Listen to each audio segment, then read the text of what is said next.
ஓட்டு வாங்கும்போது எல்லாத்தையும் மொத்தமா தானே வாங்குறாங்க. அப்ப எது கொடுக்கும்போது மட்டும் கவர்மெண்ட் தனியா பிரைவேட் தனியா பிரிக்கிறீங்க?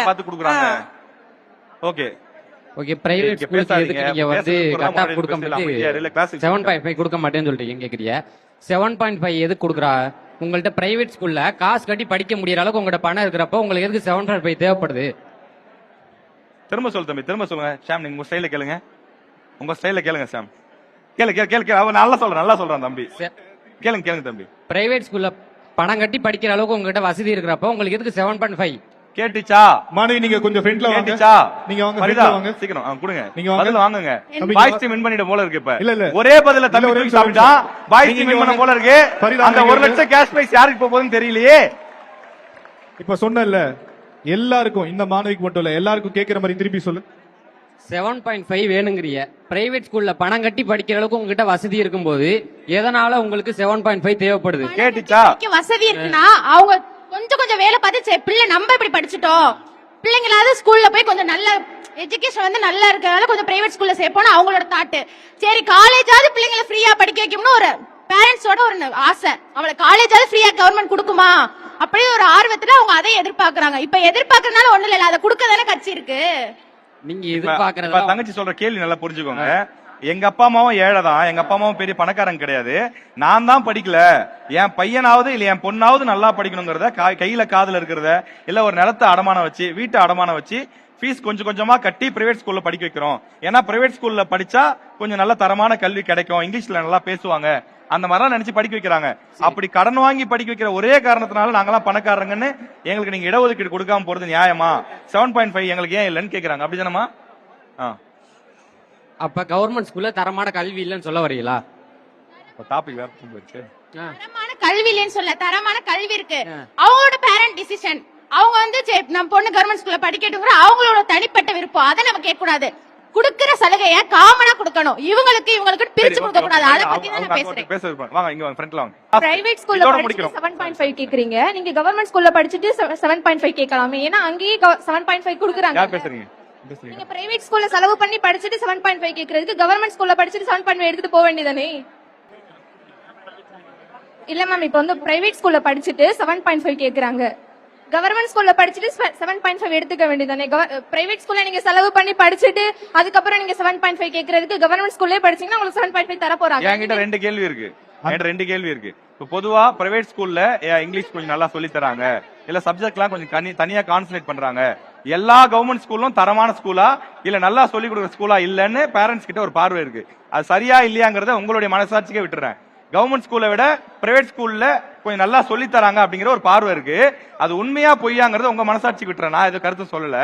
அதே மாதிரி இன்னொரு விஷயம், இப்ப எனக்கு வீட்டு பக்கத்துல ஒரு 5 கிலோமீட்டர்ல ஒரு பிரைவேட் ஸ்கூல் இருக்கு. ஆனா கவர்மெண்ட் ஸ்கூல் இங்க இருந்து 15 கிலோமீட்டர் தான் இருக்கு. நான் கவர்மெண்ட் ஸ்கூல்ல தான் என் பையனை படிக்க வைக்கணும்னு ஆசைப்படுறேமா. இங்க இருந்து 15 கிலோமீட்டர் தான் இருக்கு. நான் 1ஆம் கிளாஸ் படிக்கிற என் பையனை 5 வயசு பையனை 15 கிலோமீட்டர் இருக்கிற ஸ்கூல்ல படிக்க வைப்பனா, பக்கத்திலேயே 5 கிலோமீட்டர்ல இல்ல 1 கிலோமீட்டர்ல பிரைவேட் ஸ்கூல்ல படிக்க வைப்பனா? அப்ப கவர்மெண்ட் எல்லா இடத்துலயும் கவர்மெண்ட் ஸ்கூல் ஏற்படுத்தி கொடுத்துருக்கணும்ல, மாட்டீங்களா?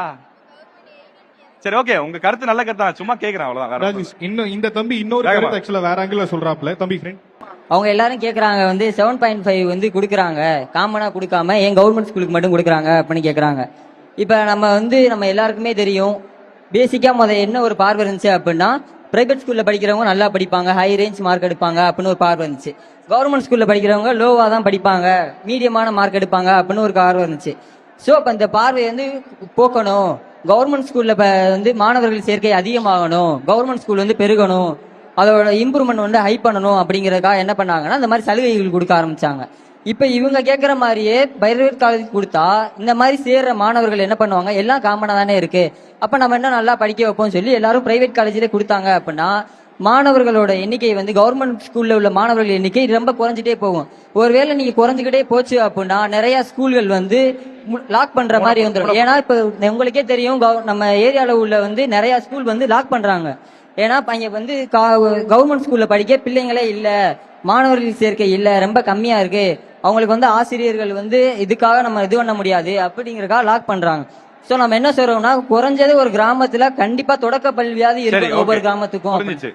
சோ நீங்க இந்த மாதிரி ஸ்கீம் வந்து கவர்மெண்ட் ஸ்கூலுக்கு ஐயா கொடுத்தாதான் மாணவர்கள் சேர்க்கை அதிகமாகும், இந்த மாதிரி பிரைவேட் காலேஜ்ல இல்ல. அப்ப உண்மையிலே கஷ்டப்பட்டு படிக்கிறவங்க வந்து ஒரு பயன்பட முடியும். அதனால கவர்மெண்ட் ஸ்கூல் கொடுக்கறதா கரெக்ட்.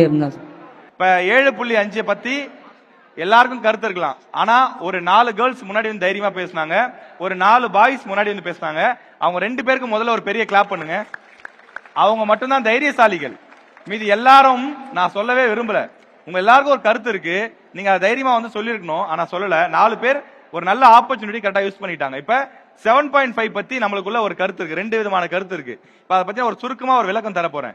7.5 முதல்ல ஏன் கொண்டு வந்தாங்கன்னு யாருக்கா ஞாபகம் இருக்குங்களா? நீட் எக்ஸாம், நீட்டுக்காக தான் கொண்டு வராங்க. 2017 முதல் தமிழ்நாட்டில் நீட் இம்ப்ளிமெண்ட் பண்றாங்க. அப்ப நீட்ல மூலமா பாஸ் ஆகி அரசு பள்ளியில படிச்சவங்க யாருமே போல, பிரைவேட் ஸ்கூல்ல படிக்கிறவங்க மட்டும் தான் போறாங்க. தொடர்ந்து 2 வருஷமா பாக்குறாங்க, 3 வருஷமா பாக்குறாங்க. நீட் தேர்வுல அரசு பள்ளியில படிக்கக்கூடியவர்கள் அரசு மருத்துவக் கல்லூரிக்கு போக முடியறதே இல்ல. அப்ப அதிமுக அரசாங்கம் இருந்தாங்க, இபிஎஸ் இருந்தாரு. அப்ப என்ன பண்றாங்க, ஒரு திட்டத்தை யோசிக்கிறாங்க. எப்படி அரசு பள்ளி மாணவர்களை கொண்டு போய் அரசு மருத்துவக் கல்லூரியில சேர்க்கிறது, அதுக்கு என்ன வழி இருக்குன்னு யோசிக்கிறாங்க. அப்பதான் ஒரு சிறப்பு ஒதுக்கீடு ஒண்ணு கொண்டு வராங்க. அதுதான் 7.5. இதை கொண்டு வந்தது இபிஎஸ். ஓகேங்களா? அதிமுக ஆட்சி காலத்துல இதை கொண்டு வராங்க. அதுக்காக சிறப்பு சட்டங்கள் போட்டாங்க. கவர்னர் ஒப்புதல் தரல. அதுக்கப்புறம் முதலமைச்சர் தனக்கு இருக்கக்கூடிய அதிகாரத்தை பயன்படுத்தி இந்த திட்டத்தை கொண்டு வந்தாங்க. அதுக்கு முன்னாடி இந்தியாவில் அப்படி ஒரு திட்டமே கிடையாது. ஒட்டுமொத்த இந்தியாவுக்கும் முன்னுதாரணமா தமிழ்நாடு அந்த திட்டத்தில் இருந்தது. அந்த ஸ்கீம் கொண்டு வந்ததுக்கு அப்புறம் தான் இப்ப இன்னைக்கு ஒரு பையன் கூட நீட் பாஸ் எழுதி தேர்வு எழுதி பாஸ் ஆகி அரசு மருத்துவக் கல்லூரிகளுக்கு அல்லது மருத்துவக் கல்லூரிக்கு போக முடியாத ஒரு நிலை இருந்த நிலையில இன்னைக்கு வருஷத்துக்கு 400 மாணவர்கள் போறாங்க. இன்னைக்கு வருஷத்துக்கு 400 அரசு பள்ளி மாணவர்கள் ஒவ்வொரு வருஷமும் எம்பிபிஎஸ் படிக்கிறாங்க. அதுக்கு காரணம் தமிழ்நாடு கவர்மெண்ட். சரி, அதுக்கப்புறம் அதிமுக ஆட்சி முடிஞ்சுதா, திமுக ஆட்சி வந்தாங்க. முதலமைச்சர் மு க ஸ்டாலின் அவர்கள் வந்தாங்க. இது அதிமுக கொண்டு வந்த திட்டம், அதனால தூக்கி போட்டுறல. அவங்க 2 பேர் கட்சிக்கும் கொள்கை வேற வேற இருக்கலாம், ஆனா பாக்குறாங்க இது நல்ல திட்டமா இருக்கே. 7.5ங்கிறது அரசு பள்ளி மாணவர்கள். அரசு பள்ளியில யார் படிப்பா? காசு இல்லாதவங்க. நீங்க சொல்றீங்களா கடன் வாங்கினாங்க, நகையை வச்சுதான் கடன் வாங்கினாங்க, வீட்டை அடகு வச்சுதான் கடன் வாங்கினாங்கன்னு. அந்த வீட்டை வச்சு கூட அல்லது நகையை வச்சு கூட கடன் வாங்க வழி இல்லாதவர்கள் தான் இன்னைக்கு அரசு பள்ளியில பெரும்பாலானவர்கள் படிக்கிறாங்க. அப்ப அப்படிப்பட்ட ஒடுக்கப்பட்ட பின்தங்கிய நிலையில் இருக்கக்கூடிய மாணவர்களுக்கு நாம ஏதாவது செய்யணும் அப்படிங்கிற அடிப்படையில தான் ஏற்கனவே ஒரு பக்கம் மருத்துவ மாணவர்களுக்கு மட்டும் 7.5 இருக்கு. அது என்ன மருத்துவ மாணவர்களுக்கு மட்டும்?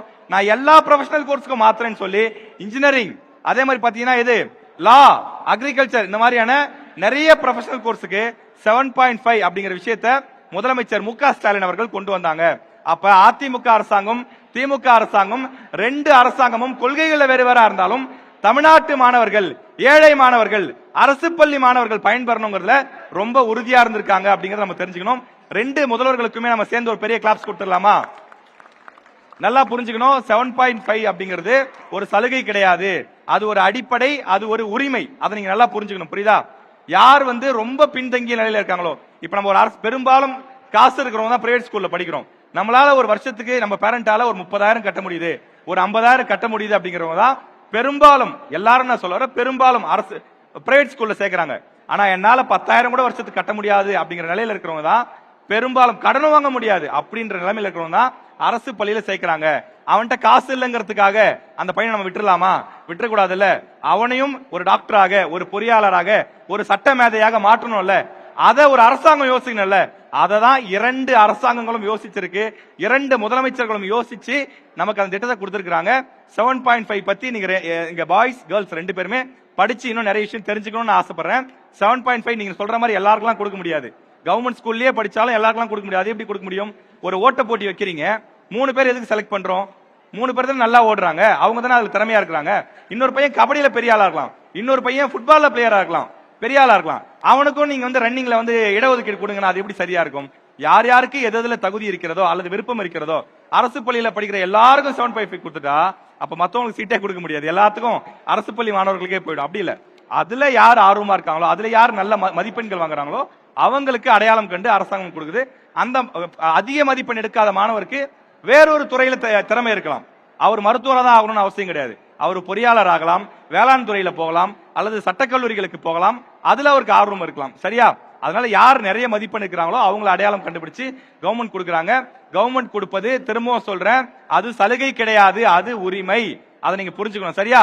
ஓகே, எல்லாம் 7.5னா என்ன, இடஒதுக்கீடுனா என்னன்னு இன்னைக்கு வீட்டுக்கு போய் கண்டிப்பா நீங்க படிச்சு இன்னும் கூடுதலா தெரிஞ்சுக்கணும்னு நான் ஒரு ரெக்வஸ்டா வைக்கிறேன். தேங்க்யூ.